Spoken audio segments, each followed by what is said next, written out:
Ce livre, c'est une chronique familiale sur fond de violence conjugale et c'est surtout une histoire d'émancipation.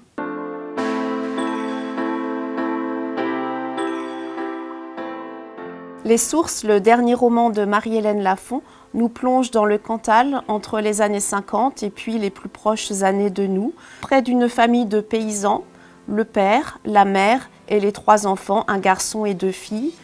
C'est un roman sur fond de violence conjugale avec un arrière-plan sociologique puisqu'on y voit très bien l'évolution du monde rural des années 50 aux années, dirais-je, 70-80. Et c'est un roman dans lequel le regard porté sur les personnages n'est jamais misérabiliste, bien qu'il nous montre une dureté du monde agricole, mais bien sûr aussi une dureté des relations familiales et des relations conjugales. Dans la première partie, le regard est porté sur le personnage de la mère, qui depuis son mariage est malmenée par son mari, injurié, battu, méprisé. Et puis dans une seconde partie, quelques années plus tard, après le divorce, Marie-Hélène Lafon s'intéresse cette fois-ci au père. Et jamais elle ne porte le moindre jugement sur les actes qu'il a commis. Et puis la troisième partie, très lumineuse, nous emmène auprès d'une des filles du couple, Claire, dont le prénom est évidemment choisi à dessein, et nous montre que faisons-nous de notre héritage symbolique. Qu'est-ce qui nous rattache à une terre, à notre famille? Comment allons-nous de l'avant?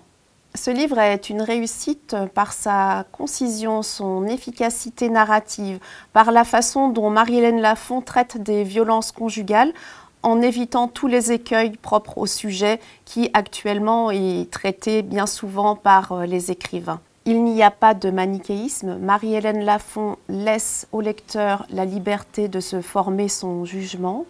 Et puis, il y a une attention portée à la nature avec des regards très justes, au contexte social, là, une fois encore, sans jamais détourner le sujet vers une dérive sociologique ou politique.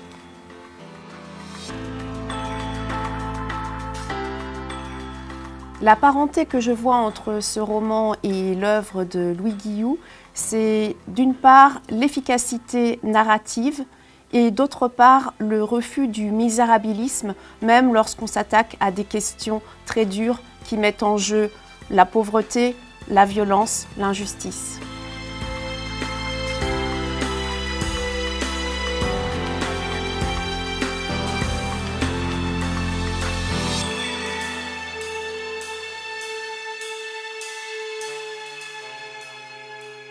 Page 30 à 32. Jamais elle n'est tout à fait tranquille, sauf le matin, entre le moment où il se lève pour aller traire à 5 heures et celui où elle doit, elle, vers 6h30 ou 7h au plus tard, sortir du lit pour attaquer la journée.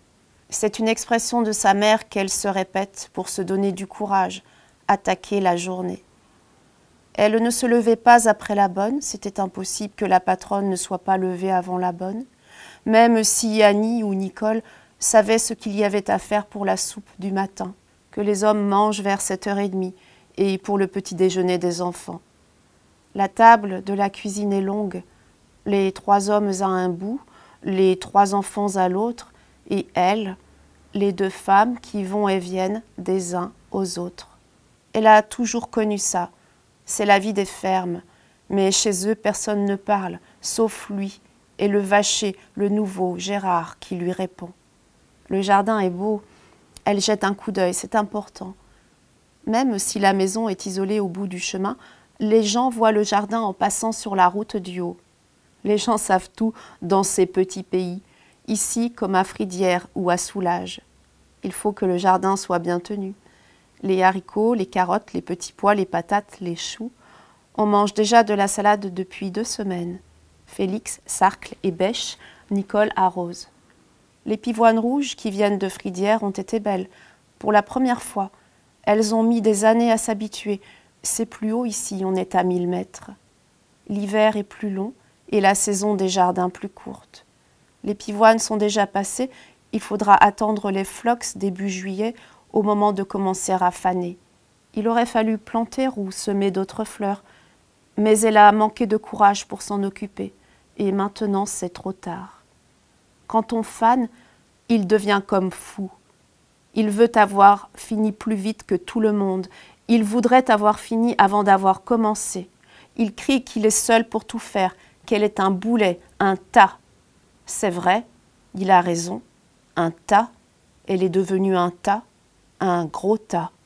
Il cogne dedans, dans les jambes, dans le ventre.